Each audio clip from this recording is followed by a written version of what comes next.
বাংলাদেশের পরবর্তী রাষ্ট্রপতি নির্বাচিত হতে যাচ্ছেন ডক্টর মোহাম্মদ ইউনূস। রাষ্ট্রপতি হচ্ছেন ডক্টর মোহাম্মদ ইউনূস। যেন রাতের ঘুম হারাম ভারতীয় গণমাধ্যমগুলির।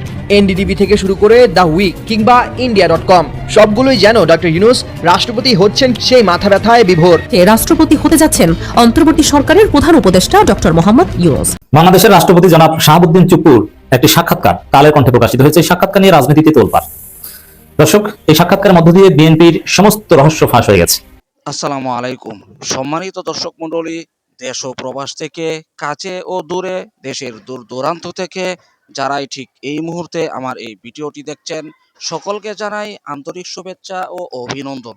সম্মানিত দর্শক মণ্ডলী, আপনারা হয়তো জেনে থাকবেন, যেখানে অন্তর্বর্তীকালীন সরকারের প্রধান উপদেষ্টা ডক্টর মোহাম্মদ ইউনূস দেশ ছেড়ে চলে গিয়েছে এমন একটি গুজব ছড়িয়েছিল, সেখানে নতুন করে সেই অন্তর্বর্তীকালীন সরকার অর্থাৎ ডক্টর ইউনূস সে রাষ্ট্রপতি হচ্ছে বাংলাদেশে। এই বিষয়টি অনেকেরই অজানা। তাহলে কেন হঠাৎ করে তাকে রাষ্ট্রপতি বানাচ্ছে বিএনপি, আর কেন গুজব উঠেছিল সে দেশ ছেড়ে চলে যাচ্ছে, এই বিষয়টি নিয়ে গুরুত্বপূর্ণ কিছু তথ্য থাকবে। এমনকি কেন হঠাৎ করে বিএনপি তাকে রাষ্ট্রপতির পদ দিচ্ছেন, সেই বিষয়ে গুরুত্বপূর্ণ তথ্য থাকবে এই ভিডিওতে। তাই প্রিয় দর্শক, ভিডিওটি খুবই গুরুত্বপূর্ণ, না টেনে সম্পূর্ণ ভিডিওটি ধৈর্য সহকারে দেখবেন। চ্যানেলে নতুন হলে চ্যানেলটিকে সাবস্ক্রাইব করে পাশে থাকা বেল বাটনটি অন করে দিবেন। চলুন প্রিয় দর্শক, কথা বাড়াবো না, ভিডিওর মূল পর্বে চলে যায়। 2024 সালের 5 আগস্টের পর টানা 1.5 বছর গণমাধ্যমে তেমন একটা উপস্থিতি ছিল না রাষ্ট্রপতি মোহাম্মদ শাহাবুদ্দিনের। তবে বিএনপি সরকার ক্ষমতা গ্রহণের পরই দৈনিক কালের কণ্ঠে বিশেষ সাক্ষাৎকার দিয়েছেন তিনি। অন্তর্বর্তী সরকারের 1.5 বছর কেমন ছিলেন সেটি নিয়ে খোলামেলা কথা বলেন রাষ্ট্রপতি। রাষ্ট্রপতি মোহাম্মদ শাহাবুদ্দিন অভিযোগ করেন, দায়িত্ব পালনকালে বারবার সাংবিধানিক বিধান অনুসরণ করতে ব্যর্থ হয়েছেন অন্তর্বর্তীকালীন সরকারের সাবেক প্রধান উপদেষ্টা ডক্টর মোহাম্মদ ইউনূস। তিনি বলেন, যতগুলো অধ্যাদেশ জারি করা হয়েছে সেগুলো হয়তো তৎকালীন সময়ের প্রয়োজনীয়তার জন্যই হয়েছে। তারপরও আমার দৃষ্টিতে অনেকগুলো অধ্যাদেশের কোনো কারণ ছিল না। প্রধান উপদেষ্টা সংবিধানের কোনো বিধান মেনে চলেননি। রাষ্ট্রপতি বলেন, সংবিধানে বলা আছে ডক্টর ইউনূস যখনই বিদেশ সফরে যাবেন সেখান থেকে ফিরে এসে রাষ্ট্রপতির সঙ্গে দেখা করবেন এবং আমাকে ওই আউটপুটটা জানাবেন। কিন্তু উনি তো বোধহয় 14 থেকে 15 বার বিদেশ সফরে গেছেন, একবারও আমাকে জানান নাই, একবারও আমার কাছে আসেন নাই। সাক্ষাৎকারে সশস্ত্র বাহিনীর জোরালো ভূমিকার প্রশংসা করে তিনি বলেন, তারা শুধু একটা কথাই বলেছে, মহামান্য, আপনি হচ্ছেন সশস্ত্র বাহিনীর প্রধান, আপনার পরাজিত হওয়া মানে পুরো সশস্ত্র বাহিনীরই পরাজিত হওয়া।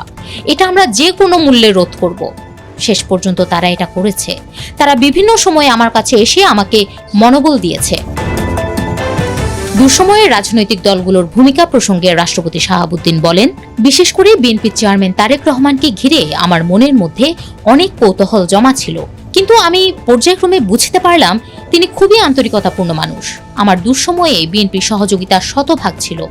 2024 সালের 22 অক্টোবরের বঙ্গভবন ঘেরাওয়ের স্মৃতিচারণ করে রাষ্ট্রপতি একে ভয়াবহ দুঃস্বপ্ন হিসেবে বর্ণনা করেন। তিনি বলেন, ওই রাতটা আমার জন্য ছিল বিভীষিকাময়। এই যে ফ্লাইওভার, এই ফ্লাইওভার দিয়ে ওই পেছনে ওইদিকে খালি ঠেলাগাড়ি, ভ্যান, কাভার্ড ভ্যান দিয়ে চারদিকে ছিন্নমূল লোকজন আসে। গণভবনের মতো বঙ্গভবনও লুট করতে চেয়েছিল। আমরা তো ঘরেই ছিলাম, আমাদের তো আর কিছু নেই, এখান থেকে তো আমি পালাবো না, তাই না? সেই অবস্থা যদি হতো তখন একটা কথা ছিল, 3 স্তরের নিরাপত্তা দিয়ে কাভার করা হয়েছে। সেনাবাহিনী খুব দৃঢ়তার সঙ্গে আবার এপিসি দিয়ে ঠেলে পরিস্থিতি নিয়ন্ত্রণে নেয়। তিনি আরো জানান, ওই রাতে তৎকালীন উপদেষ্টা নাহিদ ইসলাম আমাকে ফোন করে বলেন, এরকম একটা খবর পাওয়া গেছে, ওরা আমাদের লোক না। আমি এই বিষয়ে প্রধান উপদেষ্টার সঙ্গে কথা বলেছি, এগুলো সব আমরা ডিসপার্স করার চেষ্টা করছি।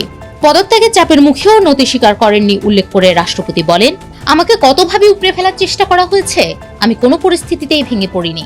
আমি বলেছি, আমার রক্ত ঝরে যাবে বঙ্গভবনে, রক্ত ঝরে ঝরুক, আরেক ইতিহাসে আমি যোগ হব, কিন্তু আমি সাংবিধানিক ধারাবাহিকতা রক্ষা করব। আমি এই সিদ্ধান্তেই অবিচল ছিলাম, আল্লাহর ইচ্ছা আর আমার দৃঢ়তা। অন্তর্বর্তী সরকারের সময়ে রাষ্ট্রপতির পুরো প্রেস উইং প্রত্যাহার করা হয়েছিল উল্লেখ করে তিনি বলেন, press secretary, deputy press secretary এবং অ্যাসিস্ট্যান্ট প্রেস সেক্রেটারি 3 জনকেই নিয়ে গেল, পুরো উইংটাই প্রত্যাহার করে নিয়ে গেল।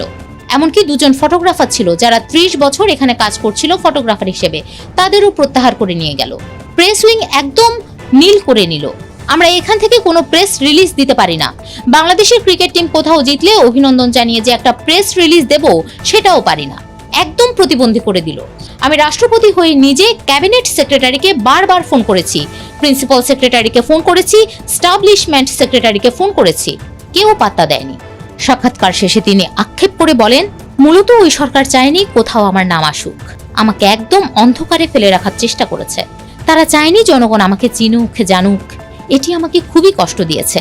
শুধু বিদেশে নয়, দেশের কোনো অনুষ্ঠানেও আমাকে যেতে দেয়নি। প্রিয় দর্শক, আশা করি সম্পূর্ণ ভিডিওটি দেখলেন। ভিডিও থেকে অবশ্যই বুঝতে পেরেছেন অন্তর্বর্তীকালীন সরকারের প্রধান উপদেষ্টা ডক্টর মোহাম্মদ ইউনূস, যে ডক্টর মোহাম্মদ ইউনূসকে বাংলাদেশে এনেছে অন্তর্বর্তীকালীন সরকারের প্রধান উপদেষ্টা দেওয়ার জন্য। আর তাকে উপদেষ্টা দিয়েছে, সে চাচ্ছিল না যে বাংলাদেশের ক্ষমতায় সে আসন গ্রহণ করবে, কিন্তু তাকে দেওয়া হয়েছে। আর সে চেষ্টা চালিয়েছে ভালোভাবে রাষ্ট্র পরিচালনা করার, আর সেভাবেই কিন্তু তিনি করেছে। তার অধীনে থেকে একটি সুষ্ঠু নির্বাচন দিয়েছে। নির্বাচন সুষ্ঠু হয়েছে বলেই আমরা মনে করি। কিছু কিছু জায়গায় সমস্যা হলেও প্রিয় দর্শক, এ বিষয়ে কোনো মতামত এখন নাই। কিন্তু যে অন্তর্বর্তীকালীন সরকারের উপদেষ্টা ডক্টর মোহাম্মদ ইউনূস, তাকে রাষ্ট্রপতি দিচ্ছে। আর সেই বিষয়ে কিন্তু অনেকে রিকোয়েস্ট করেছিল, এমনকি আবেদন জানিয়েছিল যে রাষ্ট্রপতি হিসেবে যোগ্য ব্যক্তি ডক্টর ইউনূস। আর সেই ইউনূসকে রাষ্ট্রপতি দেওয়ার পরিকল্পনা করছে। তবে এখনো পরিপূর্ণ সিদ্ধান্ত না, চূড়ান্ত সিদ্ধান্ত যেন হয়, অর্থাৎ সেই ডক্টর ইউনূসকে রাষ্ট্রপতি বানানো হয়। সেই বিষয়ে আপনার কি মতামত? আপনার মূল্যবান মতামতগুলো কমেন্টে জানিয়ে দেবেন, এমনকি ভিডিওটি শেয়ার করে সকলের মাঝে ছড়িয়ে দিবেন। প্রিয় দর্শক, আজকের মতো এখানে শেষ করছি। ভালো থাকুন, সুস্থ থাকুন। আবারও দেখা হচ্ছে পরবর্তী ভিডিওতে।